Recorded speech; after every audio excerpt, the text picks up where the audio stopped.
now my pleasure to introduce to you Doug McAdam, who's going to be talking to us about the surreal present in historical context, an alternate perspective on othering and belonging.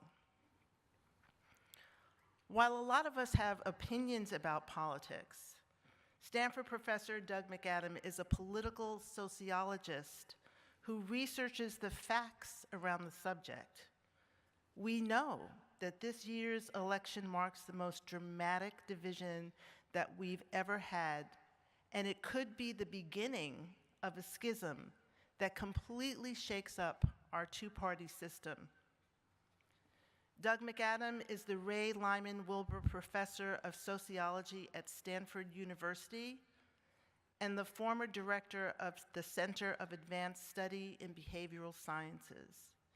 He has authored 18 books and 85 other publications, all focused on political sociology with an emphasis on race and social movements.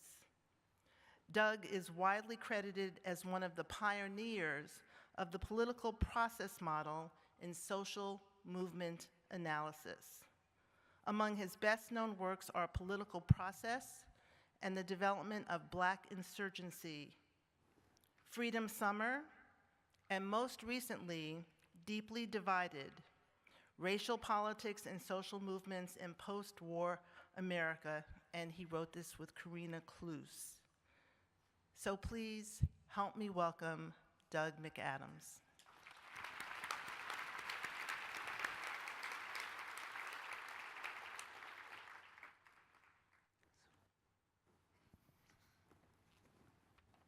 All right, let's see if this clicker works here. Did it wind up working for you? It did work. What do I press? Okay, it does work, good. All right, let me start by thanking, first of all, John for extending an invitation to come to this extraordinary gathering. In the wake of the election, gatherings like this are not just important, they're absolutely necessary. Couldn't be more timely.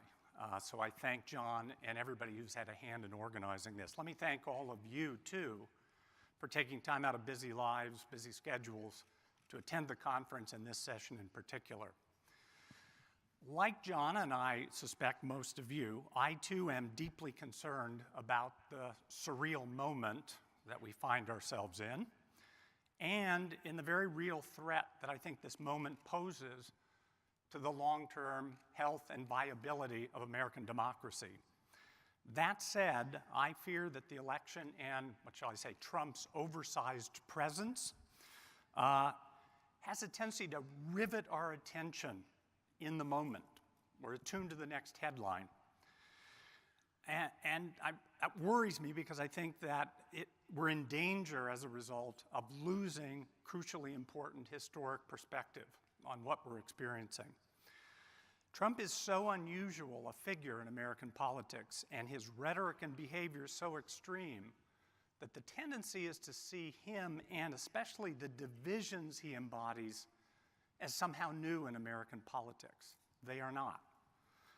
Trump is really more the logical, if extreme, product and expression of these divisions rather than their cause.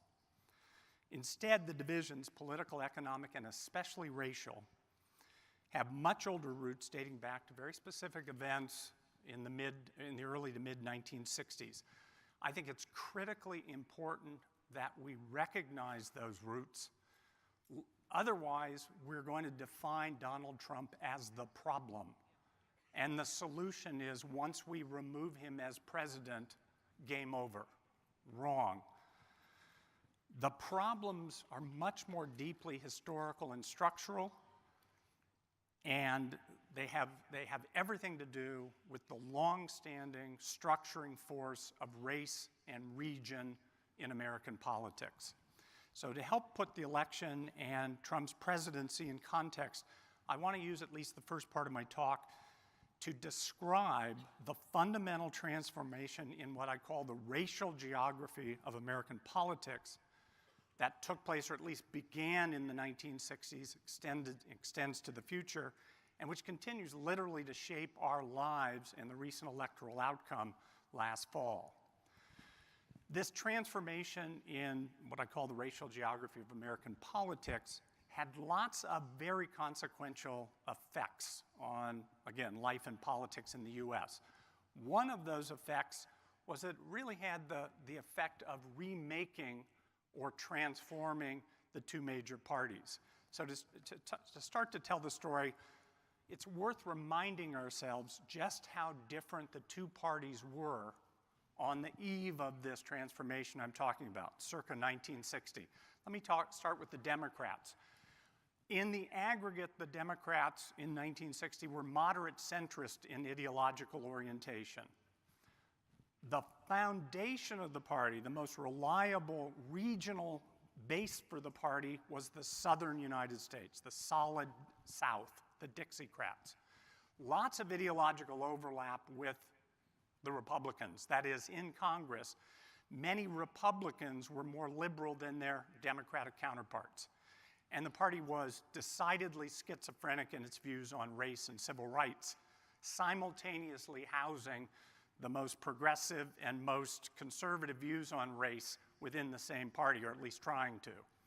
Now for the GOP, also in the aggregate moderate centrist in ideological orientation, geographically centered in the Midwest and, believe it or not, the northeastern United States.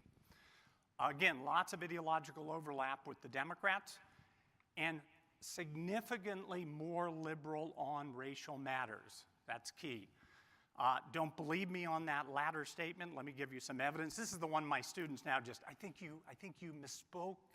That can't be true, but it was true. So this is voting, congressional voting on the 1957 Civil Rights Act. Very, very substantively weak bill. Had no real substantive importance, but it was symbolically huge because it was the first civil rights bill to come out of Congress since the end of Reconstruction in 1876. So this meant Congress was at least willing to embrace the issue again. So in that sense, again, symbolically very important, and it passes because of overwhelming Republican support. Had this been left to the Democrats, the bill never would have succeeded. So obviously the two parties are very different now than they were then. How and why did they change? Now we get the fun part. We get to play with electoral maps as a quick and dirty way of telling the story or setting up the story of what happens in the 60s. So I'll start with 1928.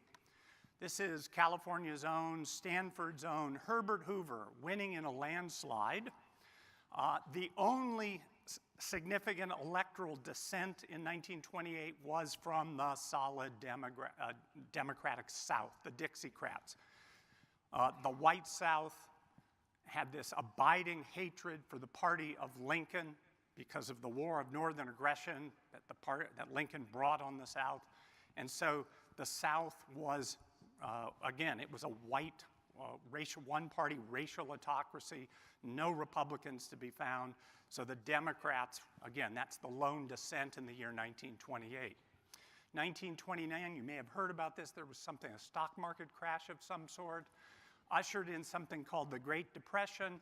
In 1932, the voters got to express their reaction to those events. There's the 1932 electoral map.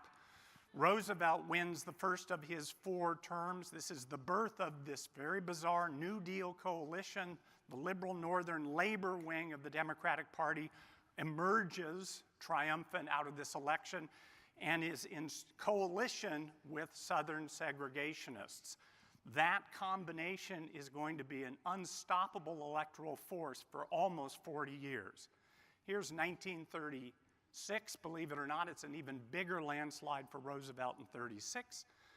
40, there's a little bit more opposition to Roosevelt, but that's because he's running for an unprecedented 3rd term.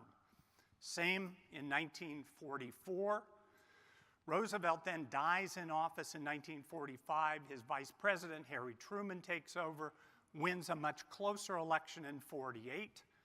The only Republican breakthrough during this 36-year period comes in the 1950s when Dwight Eisenhower wins 2 terms as president. This is the 1952 map. Look, it's how strikingly similar it is to the Herbert Hoover map I showed you earlier. So again, a landslide victory for a very popular moderate Republican presidential candidate, except for the descent, predictable descent of the solid Democratic South.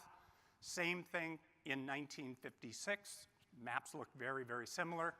Brings us to 1960, so exactly 100 years after Lincoln is elected, a very close election between John Kennedy and Richard Nixon. Nixon is the more liberal candidate on race, believe it or not, in that election. He has an absolutely impeccable civil rights voting record while in Congress. Kennedy wins by a very narrow margin, and no region is more important to his victory than the South. Okay? So we've had this remarkable stability in the regional and racial structure of American politics, extending almost exactly from the time of Lincoln's election to Kennedy's, 100 years. And there's no sense that that's about to change, but it is about to change. It's going to change very quickly, and with huge upstream consequences for life, the economy, and for politics in the United States, consequences we're living with today. The change is going to come about because of the force of two linked social movements that are going to explode in American life in the 60s. That's the mass movement phase of the African American freedom struggle, the heyday of the civil rights movement on the one hand, and the white resistance movement to civil rights, what comes to be known in the 60s as the white backlash, which we may not think of as a social movement, but it was. Not in the sense of a coordinated top-down effort, but a series of pushbacks, not just in the southern United States, but all over the country. Under the force of the civil rights movement and the Cold War, I might add, the Democrats are going to be pushed left on the issue of race, initially somewhat grudgingly and cautiously under Kennedy, then much more aggressively and creatively under Johnson. And as the decade progresses, they're going to move even further left on a host of social issues as well. The New Deal coalition Democratic Party is breaking apart under the pressure of the civil rights movement and other new left movements of the period. All of the significant legislative achievements that we associate with the civil rights struggle come on Lyndon Johnson's watch. And even as we properly celebrate those victories, they come at a significant political cost, a cost that Johnson understood was coming. This is his his win in 1964. He's immensely popular. So the map now is awash in blue, except for this singular descent from the Deep South. Okay? Let's see if I can do this quickly. Again, the magnitude of Johnson's victory here is such that the significance of what's happened is lost on most citizens. But political analysts and strategists in both parties absolutely understand the significance of what's transpired. It's literally a political world turned upside down, and you get a visual sense of it if I click back quickly, I hope, to Eisenhower, one of the Eisenhower maps. So there's Eisenhower. There's Johnson. Oh, gosh darn it.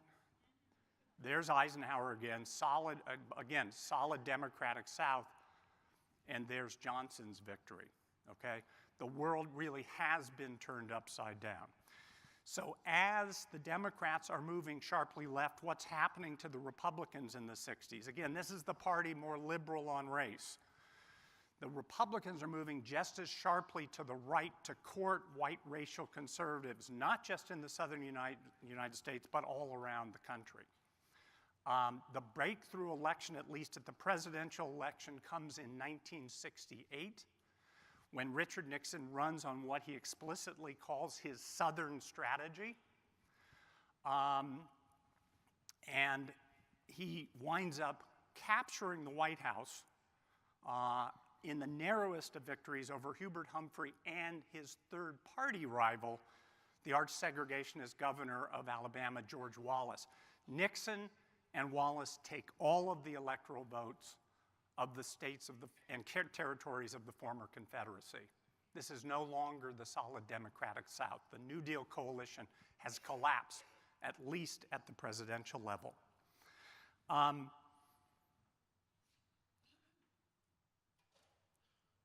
So that's at the presidential level. One other thing I want to say about 1968, which I think is really important to emphasize, has to do with the rhetoric, some of the rhetoric that Richard Nixon adopts. Again, this former racial, civil rights kind of advocate, the rhetoric he adopts in running for president in 1968. Part of his standard stump speech is to draw a contrast between the New Deal on the one hand and democratic liberalism under Kennedy and Johnson. He says that the New Deal was a good thing because it involved the few giving for the benefit of the deserving many. Where the Democrats, he says, have gone off the rails in the 1960s is that they're taxing the many, the hardworking many, for the benefit of the undeserving few. For the first time, a Republican has begun to articulate a vision of two Americas. A hardworking, deserving Americans, one America, and a dependent, undeserving America. And in the sort of coded racial language of the period, everybody understands that most of those hardworking, deserving Americans are white, and the undeserving, disproportionately black or other minorities. So Nixon's the first one to kind of begin to articulate this divisive vision of two Americas, but he certainly will not be the last one. I could give you lots of examples. I'm going to run through some greatest hits now. So there's Ronald Reagan in his 1976 primary challenge to the sitting Republican president, Gerald Ford. Ronald Reagan, as part of his standard stump speech, he delighted in telling this story about this welfare queen from Chicago. Did not identify the race of this woman, but he structured the story to leave no doubt what he was talking about. He said she lives on the south side of Chicago and drives around in her Cadillac around the city. And as you see, she has 80 names, 30 addresses, 12 social security cards, etc. Undeserving. Never mind that this woman did not actually exist, that she was a composite of a whole host of stories that speechwriters pulled together. But it did the job. It made him a very viable candidate in 1976. I'll jump forward almost to the present. We'll look at 2012. There were a whole host of wonderful examples of this rhetoric. Rick Santorum, I don't want to make black people's lives better by giving them somebody else's money. Newt Gingrich, Obama is a food stamp president. Poor people should want paychecks, not handouts. Mitt Romney's famous 47% remark, which again divided the country into 53% deserving, hardworking, overtaxed Americans, and then a whole host of others who constitute the undeserving and less American part of the population. Paul Ryan got into the act. This one's too complicated to go through. Basically, though, he said, we're in danger of becoming a society of takers rather than makers. So again, he's dividing the country into two camps, one deserving, one truly American, one not deserving, less American.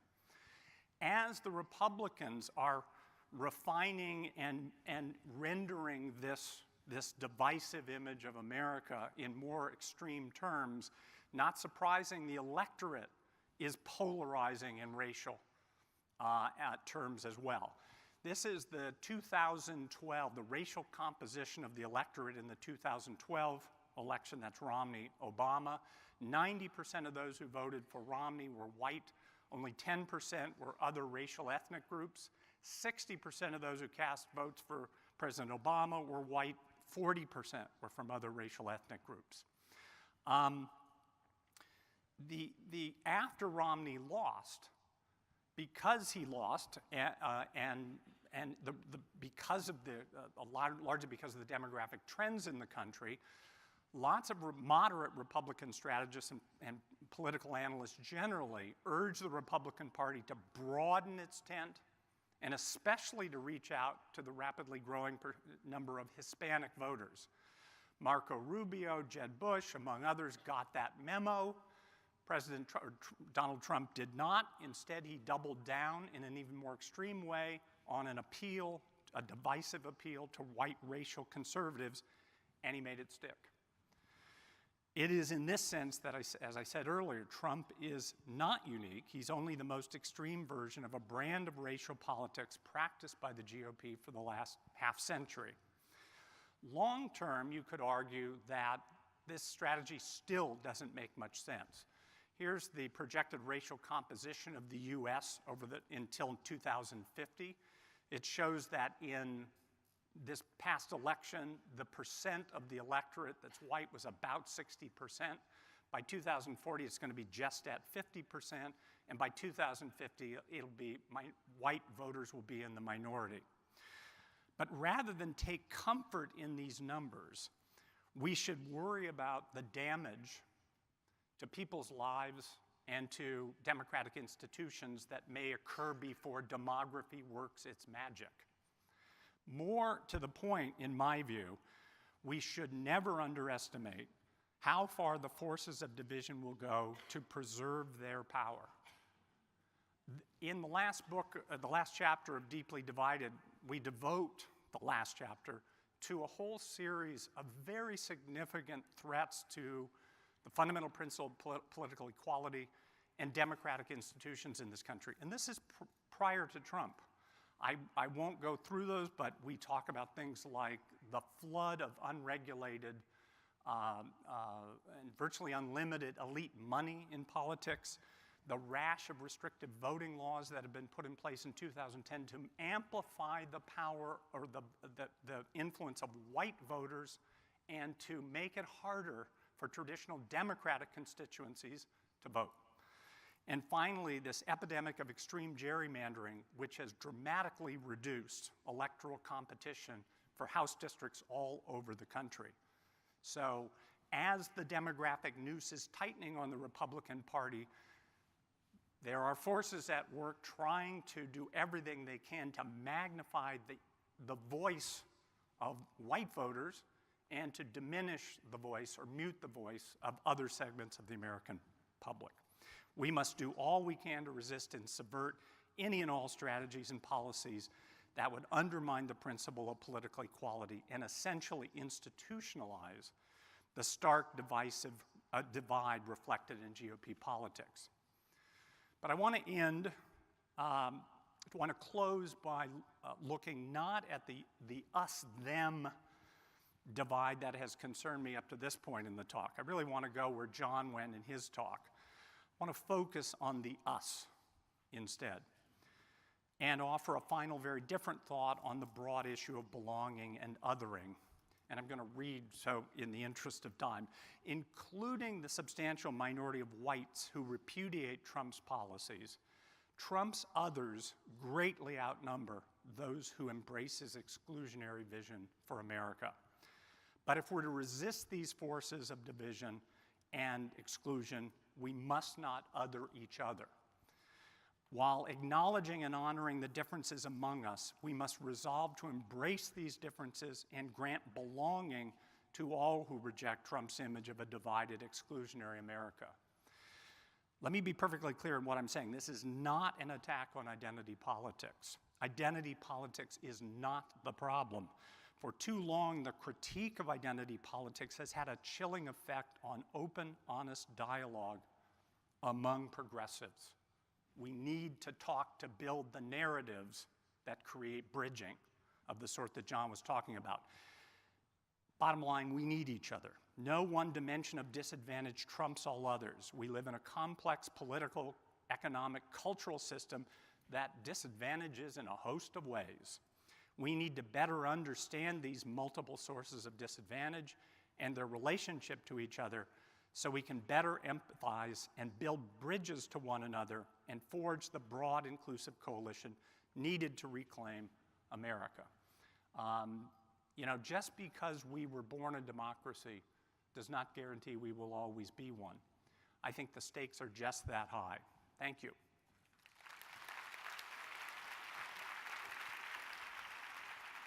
Am I over here? There's some water down there for you. I'm sorry for the weekend. Yeah. So thank you, Doug. And from anyway, I've loved Doug's work and learned from it. Again, one of the things that struck me when I read Doug early on was just his centrality of race, but not in the narrow sense. I mean, Saru sort of reminded us that when we think of how the country has used race, they use race actually to structure the economy. So in her case, she talked about structuring tips. Now, tips, people don't think of tips as racialized. People don't think of electoral college as racialized. So these structures themselves, people don't think of low taxes as racialized. Low taxes is racialized. There's a reason the United States have the least taxes and trying to make it lower still. Because the claim is we're taxing the good people, the makers, to give to the takers. Now, interesting, 2 quick points, and then I want to get into the conversation. One, people who argue inequality is extremely divisive to the country. I believe that. But that's not what drove Trump supporters. Trump supporters, by most of the data, actually don't care about inequality because they believe that if taxes are being used to tax the billionaires to give to those undeserving Americans. Those are Bernie supporters that are against that, not Trump supporters. So when they say Hillary lost because she wasn't, didn't have an economic policy, I think that's largely wrong. Trump ran an identity-based campaign based on white, conservative, ethnic identity. And there's some new data coming out that shows that the most important issue for Trump supporters was not the economy, was not trade, was not even the fear of black people. All those things are important. The number one issue by far, based on some data, was immigration. So as we think about fixing it, if we just fix trade and fix those other things, which have to be fixed, it's not necessarily going to pull those voters. So I appreciate your ending by saying this whole thing about identity politics. Now, there is a way we can do identity politics that actually, I think it can be corrosive when we fight among each other. When we pick, so we need to center our identities, but center in a way, from my perspective, that literally bridge to others. Last comment. Trump, from my perspective, at least temporarily, created a coherent, cohesive, conservative white identity. He knits things together. We have not created a coherent, progressive identity. We're fractured. And as we reach out to include that identity, race, people of color are central, but whites there has to be space for them as well. So how do we begin to move in that direction? We still see the coherency of Trump. His supporters they're with him. USA Today said Trump supporters are overwhelmingly pleased with what he's doing. They still want a wall. How do we begin to create coherency among the left? Well, I mean, it's a tough question. That's the key question. But by the way, I would say that in some ways the right, especially in this most recent period where there has been this kind of, the Republicans have sought to build a coalition of white racial conservatives. Their organizing challenge is easier in a sense because there's much less diversity. And that makes, and there's a lot of history, a lot of time-honored tradition in sort of using race to forge coalition among whites. And so this is an easier task in some sense than forging a pragmatic coalition among a very diverse set of progressives. But that's what we have to do.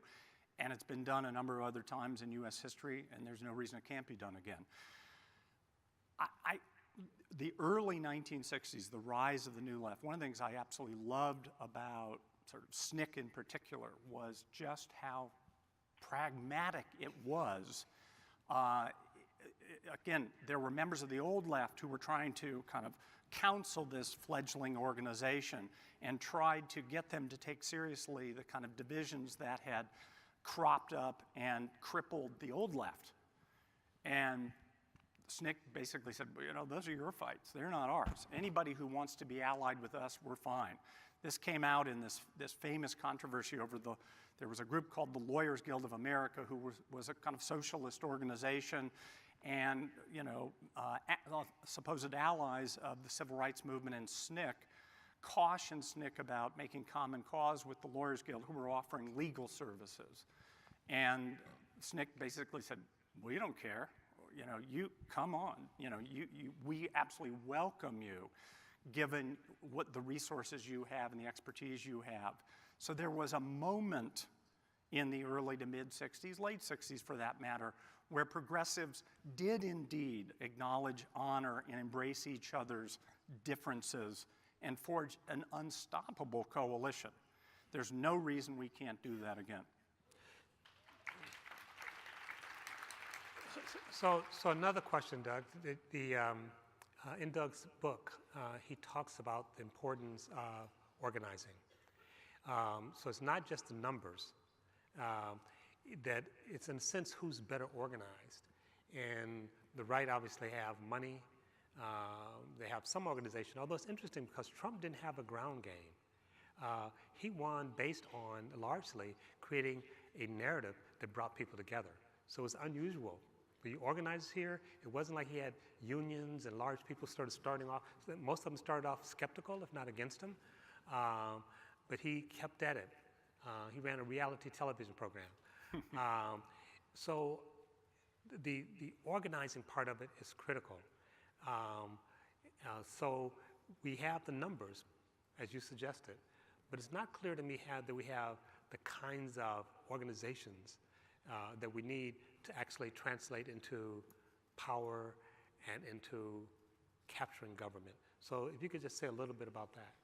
Yeah, I mean, this is a real challenge. I mean, more and more people are kind of skeptical about whether movements can be effective, kind of grassroots movements can be effective.